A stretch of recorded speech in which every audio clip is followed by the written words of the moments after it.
ఇండస్ట్రీలో ఉన్న ఈ hero worship and caste based hero worship మీద మీ అభిప్రాయం ఏంటి అసలు? అయ్యే ఉండవండి. ఉండవా? ట్రూ.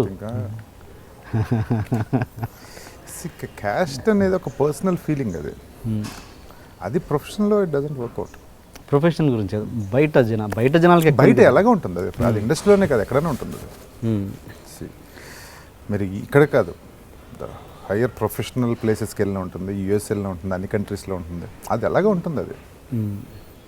మన హీరోలకు ఉన్న following most of the time ఇదే కదా, కాస్ట్ బేస్డే ఎక్కువగా ఉంది ఫాలోయింగ్ అన్నది. ఇప్పుడు ఈ మధ్య మరీ ఎక్కువైపోయింది అన్నది.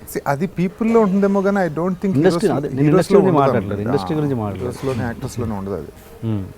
పీపుల్ ఎలాగే ఉంటుంది అది, ఇండస్ట్రీ సంబంధం లేదంటున్నాను. It will be there. అంటే మేబీ ఒక పర్సనల్ ఐడెంటిటీ కొంచెం తక్కువ ఉంది అనుకున్నప్పుడు so an individual will form a group to create a group identity. తప్పు రైట్ నాకు తెలియదు, బట్ ఇట్ విల్ హ్యాపెన్. మొన్న ఆ మధ్య నేను భీమవరం వెళ్ళామన్నమాట ఒక ఫ్రెండ్ పెళ్ళికి. వెళ్తే సడన్గా ఆల్ ఆఫ్ సడన్ ఏదో మామూలుగా రోడ్డు మీద నిలబడితే సడన్గా ఒక 20 బైక్స్ జమ్మని వెళ్ళిపోయాయి. ఏది ఐ థింక్ ప్రభాస్ ఫంక్షన్ అనుకుంటాయి కదా, డెఫినెట్గా ఉంటాయి. ఏంటో అడిగితే సేమ్ అంటే ఐడెంటిటీస్ ఉంటాయి. అది ఎందుకు అటు సైడ్ ఎక్కువగా ఉంటుంది? అది అటు సైడ్ కదా ఎక్కడన్నా ఉంటుంది అంటున్నాను. అటు సైడ్ అనే కాదు, అటు సైడ్ కొంచెం సౌండ్ ఎక్కువ ఉంటుందేమో. ఓకే, మీరు అన్నట్టు ఇప్పుడు అన్నారు చూసారు గుయ్యని వెళ్ళిందని, సో సౌండ్ వల్ల ఎక్కువ కనపడుతుంది. అది అన్ని చోట్ల ఉంటుంది అది. Okay okay. That group identity again changes. It won't be only caste. Okay. ఇప్పుడు ఎలా ఉంటుందంటే మీరు ఏదైనా ఒక దేశం వెళ్ళి బతుకుతున్నారు అనుకోండి, అక్కడ మీరు ఒక్కనే ఉంటూ ఉంటారు అనుకోండి. సో మీకు ఒక ఐడెంటిటీ ప్రాపర్గా not feeling any proper identity. అప్పుడు ఏం చేస్తారు, మన దేశం నుంచి వచ్చిన వాళ్ళందరినీ ఒక టీమప్ అవుతారు ఆ కంట్రీలో. మన దేశం వాళ్ళు ఎక్కువ ఉన్నారనుకోండి, మన తెలుగు వాళ్ళందరినీ ఒక టీమప్ అవుతారు.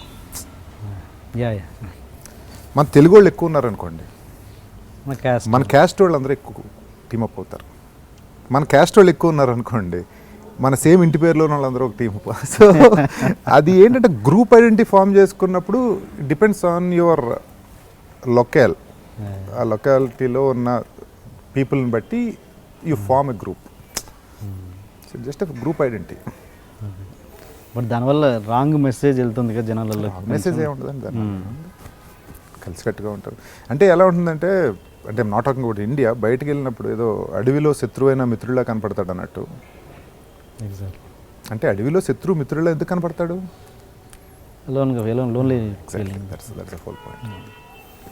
ఆ దాని మీద వస్తుంది. ప్రతి మనిషికి మళ్ళీ ఇండిపెండెంట్గా నేను నా ఫ్యామిలీ ఉంటుంది.